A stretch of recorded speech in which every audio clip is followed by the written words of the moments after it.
আসসালামু আলাইকুম। প্রিয় দর্শক, অন্য মঞ্চের আজকের আলোচনায় আপনাদের সকলকে আমন্ত্রণ জানাচ্ছি। প্রতিবেশী বাংলাদেশ ভারতের তপ্ত করাইয়ের সম্পর্ক কোনোভাবেই স্বাভাবিক হচ্ছে না। উল্টো বাড়ছে দূরত্ব আর কূটনৈতিক উত্তেজনা, রূপ নিয়েছে কূটনৈতিক টাগ অফ ওয়ারে। উত্তেজনার পারদ এতটাই বাড়ছে যে দেশ দুটি কূটনৈতিক তৎপরতা সীমিত করার কথাও ভাবছে। বাংলাদেশের পররাষ্ট্র উপদেষ্টা 21শে ডিসেম্বর সে ইঙ্গিত দিয়ে বলেছেন, পরিস্থিতি খারাপ হলে দূতাবাসের কর্মকর্তাদের সীমিত করার পদক্ষেপ নিতে পারে বাংলাদেশ। আর নিরাপত্তার অভাবে বাংলাদেশের চট্টগ্রামে ভিসা কেন্দ্র বন্ধ রেখেছে ভারত।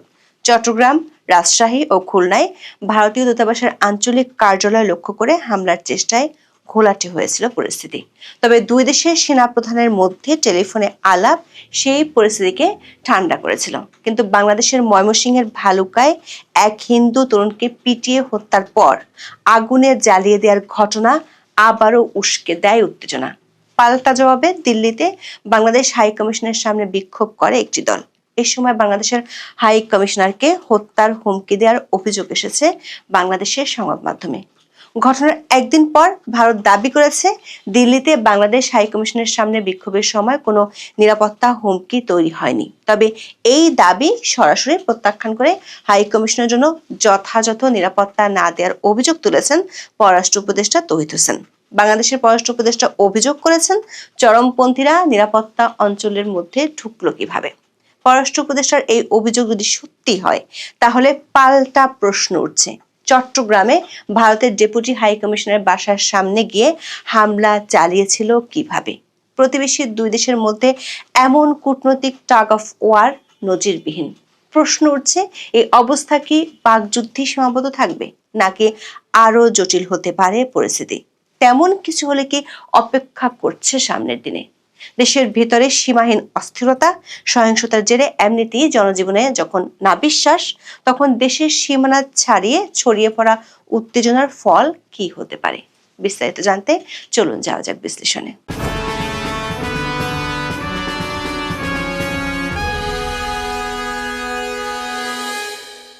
গত 12ই ডিসেম্বর ইনকলাব মঞ্চের মুখপাত্র শরীফ ওসমান হাদি গুলিবিদ্ধ হন এবং তার সন্দেহভাজন হামলাকারী ভারতে পালিয়েছেন, এমন খবর সামাজিক মাধ্যমে চাওয়ার হওয়ার পর ঢাকায় মূলত ভারত বিরোধী প্রচারণার নতুন গতি পায়।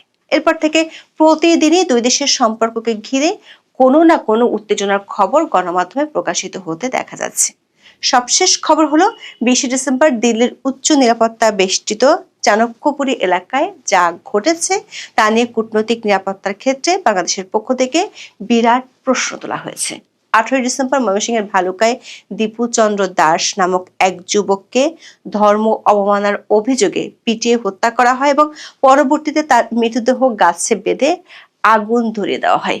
এই বর্বর হত্যাকাণ্ড কেবল বাংলাদেশে নয়, ভারতের জনমানসেও তীব্র প্রতিক্রিয়া সৃষ্টি করে। 20 ডিসেম্বর এই ঘটনার প্রতিবাদে অখণ্ড হিন্দু সেনা নামক একটি সংগঠনের প্রায় 20 থেকে 25 জন যুবক 4-5টি গাড়িতে করে দিল্লির রাধাকৃষ্ণন মার্গে অবস্থিত বাংলাদেশ হাই কমিশনের মূল গেটের সামনে গিয়ে হাজির হয়। কিন্তু এই বিক্ষোভের প্রকৃতি এবং বিক্ষোভকারীরা যে মাত্রায় হাই কমিশনের কাছাকাছি পৌঁছতে পেরেছিল, তা নিয়ে দুই দেশের মধ্যে পাল্টাপাল্টি আখ্যান তৈরি হয়েছে। দিল্লিতে বাংলাদেশ হাই কমিশনের কর্মকর্তারা বিবিসি বাংলাকে জানিয়েছেন, শনিবার রাত 9টার দিকে হাই কমিশনের সামনে হিন্দু চরমপন্থীদের একটি দল বিক্ষোভ করে। তারা বাংলাদেশ হাউজের মূল ফটকের সামনে উপস্থিত হয়।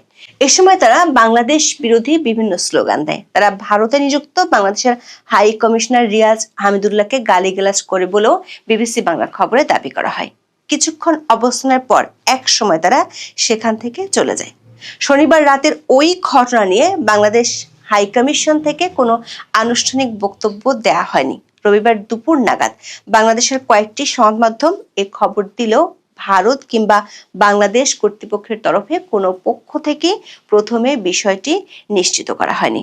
ভারতের পররাষ্ট্র মন্ত্রণালয়ের মুখপাত্র রণধীর জয়সওয়াল বলেছেন, এই ঘটনা নিয়ে বাংলাদেশের কিছু গণমাধ্যমে বিভ্রান্তিকর প্রচারণা লক্ষ্য করা গেছে। তিনি বলেন, প্রকৃত ঘটনা হলো ডিসেম্বরের 20 তারিখে দিল্লিতে বাংলাদেশ হাই কমিশনের সামনে প্রায় 20 থেকে 25 জন যুবক জড়ো হয়ে ময়মনসিংহের দীপু চন্দ্র দাসের নৃশংস হত্যাকাণ্ডের প্রতিবাদে স্লোগান দেয় এবং একই সঙ্গে বাংলাদেশের সব সংখ্যালঘুর সুরক্ষার দাবি জানায়। 21 ডিসেম্বর সোমবার ঢাকায় এক প্রেস ব্রিফিংয়ে বাংলাদেশের পররাষ্ট্র উপদেষ্টা তৌহিদ হোসেন অভিযোগ করেছেন, ভারতের পক্ষ থেকে বাংলাদেশ হাই কমিশনের জন্য যথাযথ নিরাপত্তা নিশ্চিত করা হয়নি। তৌহিদ হোসেন কথা বলার আগেই ভারতের পররাষ্ট্র মন্ত্রণালয় একটি বিবৃতি দেয়। সেই বিবৃতির পর তৌহিদ হোসেনের প্রতিক্রিয়া পরিস্থিতির টাগ অফ ওয়ারে রূপ নিল। ভারতের পররাষ্ট্র মন্ত্রণালয়ের বিবৃতিতে 3টি বিষয় উঠে এসেছে। প্রথমত, ভারতের দাবি অনুযায়ী বিক্ষোভটি ছিল ছোট এবং কয়েক মিনিটের মধ্যে পুলিশ তাদের সরিয়ে দিয়েছে। দ্বিতীয়ত, ভিয়েনা কনভেনশন অনুযায়ী ভারত বিদেশি মিশনের নিরাপত্তা দিতে সম্পূর্ণ প্রতিশ্রুতিবদ্ধ। এবং তৃতীয়ত, বাংলাদেশের সংখ্যালঘুদের উপর ক্রমবর্ধমান আক্রমণের বিষয়ে ভারত অত্যন্ত উদ্বিগ্ন। ভারতের এই বিবৃতিতে বিক্ষোভকারীদের হাই কমিশনের মূল ফটকে পৌঁছানোর বিষয়টি নেই। জয়সওয়াল দাবি করেন যে বিক্ষোভকারীরা ফেন্স বা নিরাপত্তা বেষ্টনী ভাঙার কোনো চেষ্টাই করেনি। দিল্লির এই বিবৃতি আসার কয়েক ঘন্টা পরেই বাংলাদেশের পররাষ্ট্র উপদেষ্টা মোহাম্মদ তৌহিদ হোসেন সাংবাদিকদের সামনে আসেন। তার বক্তব্য ছিল একদম ঝাঁঝালো। তিনি দিল্লির এই প্রেস নোটকে পুরোপুরি প্রত্যাখ্যান করলেন। তিনি প্রশ্ন তুললেন, দিল্লির মতো সুরক্ষিত কূটনৈতিক অঞ্চলের একদম গভীরে 20 থেকে 30 জন লোক কিভাবে পৌঁছালো? সচরাচর এমন বিক্ষোভে পুলিশ অনেক আগে আটকে দেয়, বড়জোর স্মারকলিপি দিতে 1-2 জনকে আসতে দেয়। তৌহিদ হোসেনের ভাষায় ভারত পুরো বিষয়টিকে অত্যন্ত সাধারণ বা ওভার সিম্পলিফিকেশন করে ফেলেছে, যা বাস্তব পরিস্থিতির সাথে মেলে না। তবে বাংলাদেশের 2-1টি সংবাদ মাধ্যমে দিল্লির হাই কমিশনারকে হুমকি দেওয়ার যে খবর প্রকাশিত হয়েছে সেটি নিশ্চিত করতে পারেননি পররাষ্ট্র উপদেষ্টা। অন্যদিকে ভারতের পররাষ্ট্র মন্ত্রণালয় বিবৃতিতে উল্লেখ করেছে, ওই ঘটনার ভিজুয়াল এভিডেন্স জনগণের জন্য উন্মুক্ত, চাইলে সেটি যে কেউ দেখে নিতে পারেন। বাংলাদেশের পররাষ্ট্র উপদেষ্টা বলেছেন তার কাছে প্রমাণ নেই, কিন্তু শুনেছেন বাংলাদেশের হাই কমিশনারকে হত্যার হুমকি দেওয়া হয়েছে। তিনি প্রশ্ন তুলেন, সেখানে এসে তাকে হুমকি দেবে কেন? এই ঘটনার পর থেকে দিল্লিতে হাই কমিশনার পরিবার ঝুঁকি বোধ করছে এবং হুমকি অনুভব করছে বলে জানান তৌহিদ হোসেন। এরপর পররাষ্ট্র উপদেষ্টা যে শঙ্কার কথা জানিয়েছেন সেটি দেশ দুটির মধ্যকার সম্পর্কের আরো অবনতির ইঙ্গিত দেয়। তিনি বলেছেন, পরিস্থিতি আরো খারাপ হলে দূতাবাসের কর্মকর্তাদের সীমিত করার পদক্ষেপ নিতে পারে বাংলাদেশ। পররাষ্ট্র মন্ত্রণালয়ের একাধিক সূত্র বলছে, ভারতীয় কর্মরত কর্মকর্তাদের মানসিক প্রস্তুতি নিয়ে রাখতে বলা হয়েছে। তবে কিন্তু মুদ্রার উল্টো পিঠও আছে। তৌহিদ হোসেন যখন দিল্লি নিরাপত্তা নিয়ে কথা বলছিলেন তখন প্রশ্ন উঠেছে, তাহলে চট্টগ্রাম, খুলনা আর রাজশাহীতে ভারতীয় সহকারী হাই কমিশনের কি হবে? যদি দিল্লির 20 থেকে 25 জন যুবককে আটকানোই ভারতের দায়িত্ব হয়, তবে বাংলাদেশের চট্টগ্রাম, রাজশাহী এবং খুলনায় ভারতীয় সহকারী হাই কমিশনের যে হামলা ও বিক্ষোভ হলো সেটিকে তিনি কিভাবে ব্যাখ্যা করবেন? ডিসেম্বরের মাঝামাঝি সময় ইনকিলাব মঞ্চের নেতা শরীফ ওসমান বিন হাদির মৃত্যু বাংলাদেশের তীব্র ভারত বিরোধী মনোভাব তৈরি করে।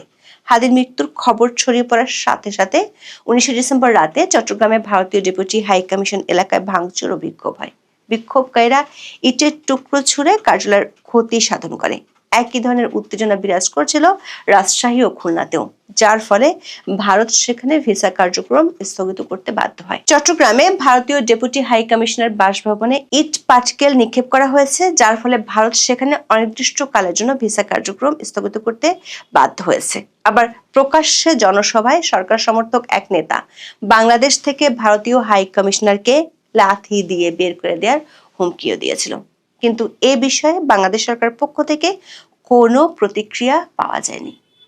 দর্শক, উভয় দেশই তাদের ভূখণ্ডে থাকা বিদেশি মিশনের নিরাপত্তা নিশ্চিত করতে আংশিক বা পূর্ণাঙ্গভাবে হিমশিম খাচ্ছে। দিল্লির পক্ষ থেকে উল্টো বলা হয়েছে, বাংলাদেশে উদ্ভূত পরিস্থিতির উপর নজর রাখছে ঢাকার দূতাবাস এবং সংখ্যালঘুদের উপর আক্রমণে উদ্বেগ ও নৃশংসতার বিচার দাবি করছে। তবে বাংলাদেশের পররাষ্ট্র উপদেষ্টা দীপু দাসের উপর এই বর্বর হামলা এবং নৃশংস হত্যাকাণ্ডের ঘটনা সংখ্যালঘু নির্যাতন হিসেবে মানতে নারাজ। তার ভাষায় এটি বাংলাদেশের একজন নাগরিকের হত্যাকাণ্ড। দর্শক, পরিস্থিতি যেদিকে এগোচ্ছে তাতে মনে হচ্ছে সামনের দিনগুলোতে সংখ্যালঘু ইস্যু নিয়ে পরিস্থিতি আরো জটিল হওয়ার আশঙ্কা থেকে যাচ্ছে। যদিও রাজনীতি আর কূটনীতি যখন ঝগড়ায় ব্যস্ত, তখন এক অদ্ভুত শান্ত চিত্র দেখা গেছে সামরিক মহলে।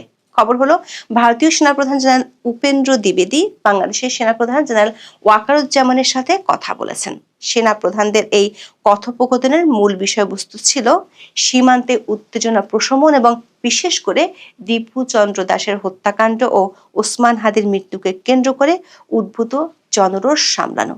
ভারতের আশঙ্কা ছিল যে বাংলাদেশে বিরাজমান অস্থিরতা সীমান্ত পাড়ি দিয়ে তাদের উত্তর পূর্বাঞ্চলের রাজ্যগুলোতেও প্রভাব ফেলতে পারে। অন্যদিকে বাংলাদেশের সেনাপ্রধানের জন্য এই যোগাযোগ ছিল আগামী 2026 সালের ফেব্রুয়ারিতে নির্ধারিত সাধারণ নির্বাচনের আগে অভ্যন্তরীণ নিরাপত্তা নিশ্চিত করার একটি কৌশল। ভারতীয় গণমাধ্যমগুলোর খবরে বলা হয়েছে, জেনারেল ওয়াকারুজ্জামান ভারতকে এই মর্মে আশ্বস্ত করেছেন যে বাংলাদেশে ভারতীয় সম্পদ সম্পূর্ণ সুরক্ষিত আছে। তবে দুই সেনাপ্রধান কথা বললেও ভারত তার চিকেন নেক সীমান্তে সামরিক শক্তি আরো জোরদার করছে। বিশেষ করে ভারতের সেভেন সিস্টার্স নিয়ে এনসিপির হাসনাত আবদুল্লাহর মন্তব্যের পর ভারতের উচ্চপদস্থ সেনা কর্মকর্তারা 2 দফা সীমান্ত সফর করেছেন। দর্শক, ভারত ও বাংলাদেশের বর্তমান পরিস্থিতিকে একটি শীতল কূটনৈতিক যুদ্ধ বলা যেতে পারে, যেখানে শব্দের লড়াই চলছে ঠিকই, কিন্তু তলে তলে সামরিক সহযোগিতার সূক্ষ্ম সুতোটিও এখনো ছিঁড়ে যায়নি। বর্তমানে দুই দেশের সম্পর্ক রাজপথের আবেগ এবং ডিজিটাল প্রোপাগান্ডা নিয়ে নিয়ন্ত্রিত হচ্ছে। একদিকে দীপু চন্দ্র দাসের হত্যাকাণ্ড, অন্যদিকে ওসমান হাদির মৃত্যু। এই দুই ইস্যু দেশ দুটির কূটনীতিকে যেন রোলার কোস্টারের ময়দানে নামিয়ে দিয়েছে।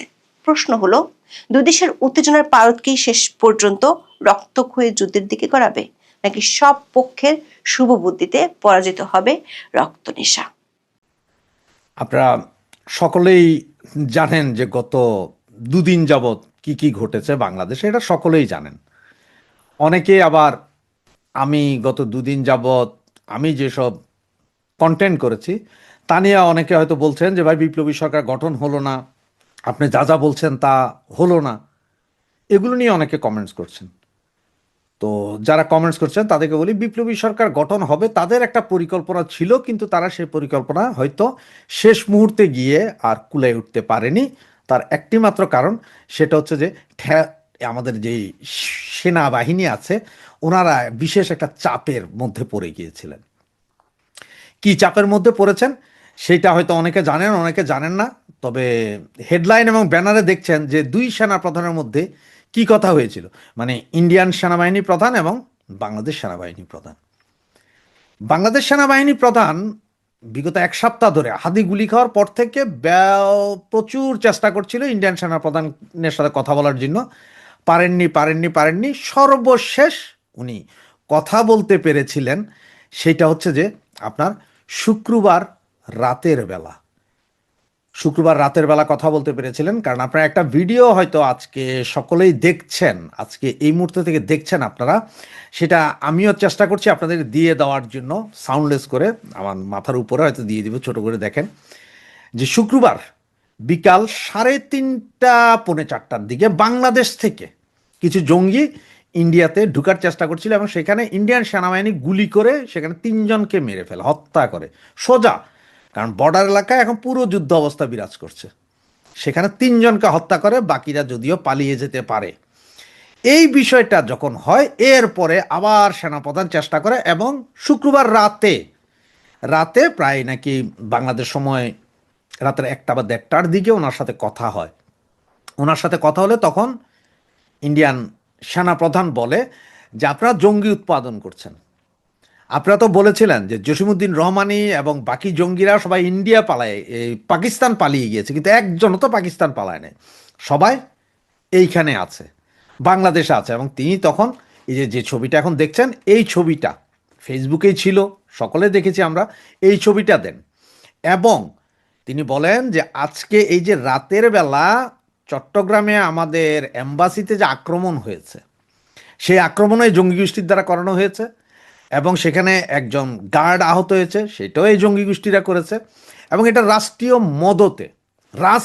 মদতে আপনারা এটা করছেন। তো এইভাবে যেহেতু আপনারা করছেন, সুতরাং আপনারা তো যুদ্ধ চান, তো যুদ্ধ হলে আপনারা কয় সেকেন্ড পারবেন, কত মিলি সেকেন্ড পারবেন? কারণ আপনাদের যে কটা সেনা ক্যাম্প আছে প্রতিটাতে একটা করে ব্রাহ্মস মারলে আর দেখা যাবে না আপনাদেরকে, আপনার টোটালি শেষ। এবং সবগুলো ক্যাম্পে মারাও লাগবে না, হয়তো একটা মারলেই আপনার দেশ শেষ। তো 71-এ আমরা আপনাদেরকে স্বাধীনতা যুদ্ধে আপনাদের দেশকে আমরা স্বাধীন করে দিয়েছিলাম। তবে এইবার এই 2025-এ দাঁড়িয়ে আমার মনে হয় আপনাদের ভূগোলটাই চেঞ্জ করে দেওয়া দরকার, যে আপনাদের দেশের কয়েকটা ভাগ করে দেওয়া দরকার, কারণ এটা আপনারা রাষ্ট্রীয় মদতেই চাচ্ছেন যে আপনাদের দেশ আপনারা নিজেরাই ধ্বংস করছেন। এই সমস্ত কথার এক পর্যায়ে আমাদের সেনাপ্রধান বলে যে না না না, আমরা এগুলো করি নাই, আসলে আমরা কি করব, তবে আপনি আমার উপর বিশ্বাস রাখতে পারেন, বাংলাদেশের মাটি ব্যবহার করে কোনো সন্ত্রাসী কার্যক্রম চলতে দিব না, আমরা দেখছি আমরা ঠেকাবো। এরপরেই সেনাপ্রধান উঠে পড়ে লাগেন পুরো শুক্রবার রাত সমস্ত ওই জঙ্গিবাদী গোষ্ঠীগুলোর সাথে কথা বলেন এবং বলেন যে এইসব বিপ্লবী সরকার মরকার বাদ দেন, উল্টাপাল্টা করলে কালকে সেনাবাহিনী তার নিজস্ব রূপে ফিরবে। আর সেটার প্রমাণ একটুখানি দেখিয়েছেন উনি। সংসদ ভবনের ভিতরে যখন জঙ্গিরা ঢুকছিল তখন সেনাবাহিনী ওখানে দাঁড়িয়ে সংসদ ভবন রক্ষা করেছেন। এখন আপনি একটু মনে করেন তো, 2024-এর 5ই আগস্ট যেদিন সংসদ ভবন বঙ্গভবন হামলা হয়েছিল সেদিন সেনাবাহিনী সহযোগিতা করেছে বরঞ্চ ঢুকার জন্য, আর গতকাল ওনারা সংসদ ভবন রক্ষা করেছেন, ভাঙা সংসদ ভবন আবার একটু রক্ষা করেছেন। তার মানে হচ্ছে যে ওই যে পাছারের নিচে যখন তারাবাতি লাগাইয়া দিছে যে এটা ফুটবে এবার, তখনই ওনারা এসে সামনে দাঁড়িয়েছেন, না না না আমরা দেশ রক্ষা করি। এবং ইন্ডিয়ান সেনাপ্রধান এইটাও বলছেন যে বাড়াবাড়ির শেষ, আমরা যুদ্ধাবস্থায় আছি, এটা আমাদের আগেরই ডিক্লার, পাকিস্তানের সাথে আমরা যুদ্ধ অবস্থায় আছি দেশ, এবং আপনাদের দেশ থেকে বাংলাদেশ থেকে যে অবস্থা চলতেছে তাতে আমরা যে কোনো সময় ইনভেনশন করতে পারি, ঢুকে যাব। আর আমরা ঢুকেও লাগবে না, আমরা ড্রোন এবং ব্রাহ্মস দিয়ে আপনাদেরকে উইদিন 10 সেকেন্ড সব ধ্বংস করে দিব। একদম সরাসরি হুমকি দিয়েছেন নাকি সেনাপ্রধান, ইন্ডিয়ান সেনাপ্রধান বাংলাদেশের সেনাপ্রধানের। এবং এইটাও বলছেন যে আপনাদের দেশে যে 8 জন পাকিস্তানি সামরিক কর্মকর্তা গত 3 মাস ধরে আপনাদেরকে ট্রেনিং ফেডিং দিয়েছে জঙ্গিদেরকে, তাদের নাম ঠিকানা সহ কোথায় আছে সব দেওয়ার পরও আপনারা তাদেরকে পালিয়ে যেতে সাহায্য করছেন। সেনাবাহিনীর মদতে পালিয়ে গেছে এরা, এই পাকিস্তানি জঙ্গি গোষ্ঠীর লোকেরা, হিজবুত তাহরির লোকেরা, এরা সব আপনাদের মদতে পালিয়ে গেছে। এবং এটাও জিজ্ঞেস করেছেন বৃহস্পতিবার রাতে আপনারা 16টা ড্রোন উড়াইয়া কোথায় কোথায় আমাদের সেনাবাহিনী আছে, ক্যাম্প আছে, এগুলোর ছবি তোলাইছেন। সেখানে আপনারা 4টা ড্রোন হারিয়েছেন, বাকিগুলো বাঁচলো, 4টা ড্রোন আপনারা হারিয়ে ফেলেছেন, গুলি করে ভূপাতিত করা হয়েছে, যেগুলো আপনাদের ড্রোন। এবং কি কি নিয়েছে সেই ছবিগুলো এখন আমাদের কাছে আছে, এগুলো আমরা সব আমাদের কাছে, কারণ ওই 4টা ড্রোন গুলি করার পরে ইন্ডিয়ার মাটিতেই ভূপাতিত হয়েছে এবং ওগুলো নিয়ে ওনারা দেখছে। তো সব কথা শোনার পরে এখন আমাদের সেনাপ্রধানের শুধু 2 হাঁটু না, 3য় নাম্বার হাঁটু সহ কাঁপা শুরু হয়েছে। কারণ হচ্ছে যে মাইর যদি দেয় ইন্ডিয়া, তখন ইন্ডিয়া তো আর পাবলিক মারবে না, মারবে তো সেনারে, আর সামনে যাবে কারা, সেনা। এই ভয়ে এখন পুরো সেনাবাহিনীতে তটস্থ। এবং আপনারা সকলেই জানেন যে গত পরশুদিন সেনাবাহিনীর 6 জন সৈনিকের লাশ এসেছে, জাতিসংঘে অধীনে কাজ করতে গিয়ে যে মারা গেছে, তাদের জাতীয় পতাকাটা পর্যন্ত কপালে জুটেনি, তাদের লাশগুলো দাফন হয়েছে কোনো কেউ জানেও না, কিন্তু এখানে সবাই হাদি হাদি হাদি হাদি আছে, যার মুখ খারাপ, নোংরা, বস্তির এক পোলার জন্য একদম জাতীয় বিপ্লব করে ফেলছেন, ওনারা ইসলামী বিপ্লব করবেন, সব গতকালই, আসলে গতকাল তো সরি শুক্রবার রাতেই সেনাবাহিনীর বৃহৎ অংশ, যারা যুদ্ধ চায় না, যারা চায় না যে কোনো অশান্তি হোক, যারা দেশটাকে শান্ত চায়, শুধুমাত্র এক সেনাপ্রধানের কারণে তারা কিছু করতে পারতেছে না, তাদের প্রেসারে পড়া সেনাবাহিনী প্রধান ওদের ডাইকে আইনা কথা বলতে হয়েছে। সেনাবাহিনী প্রধান ইউনুসকে বলতে বাধ্য হয়েছে যে স্যার এগুলো একটু বাদ দেন এই মুহূর্তে, কারণ হচ্ছে যে এইখানে যদি এরকম কিছু হয় তাহলে ইন্ডিয়ান সেনাবাহিনী অ্যাটাক করে বসবে। কারণ হচ্ছে যে যেই হিন্দু লোকটাকে মারা হয়েছিল, জ্বালাইয়ে দেওয়া হয়েছিল, মেরে আধমরা অবস্থায় আগুন জ্বালিয়ে দেওয়া, সেই বিষয়ে ইন্ডিয়ান সেনাপ্রধান কথা বলেছেন। এবং এগুলো সব মিলিয়ে পরিস্থিতি খুবই উত্তপ্ত এই মুহূর্তে। তবে আজকে আরেকটা ভিডিও আপনাদের, আজকে না হোক কালকে সকালে হলে আপনারা আরেকটা পাবেন, রয়ের টোটাল ইন্ডিয়ান সেনাবাহিনীর টোটাল প্ল্যান এবং রয়ের কর্মকাণ্ড নিয়ে আপনাদের দ্বিতীয় একটা ভিডিও দিব, যেটাতে আপনারা আরও জানবেন কি কি হচ্ছে বাংলাদেশকে নিয়ে। এবং বাংলাদেশ যে পাকিস্তানের বুদ্ধিতে একটা যুদ্ধ চাইতেছে, এবং সেই যুদ্ধে এই বাঙালিদের যে ডট ডট মারা যাবে এটারও গ্যারেন্টি আছে। কারণ ইন্ডিয়া সেনাবাহিনী বাংলাদেশে ঢুকতে হবে না, 2 জায়গাতে 2টা ম্যাসাকার করে দিলেই বাংলাদেশ শেষ, 4 টুকরো হয়ে যাবে বাংলাদেশ। এবং সেটার দিকেই সম্ভবত বাংলাদেশ যাচ্ছে। জয় বাংলা, জয় বঙ্গবন্ধু।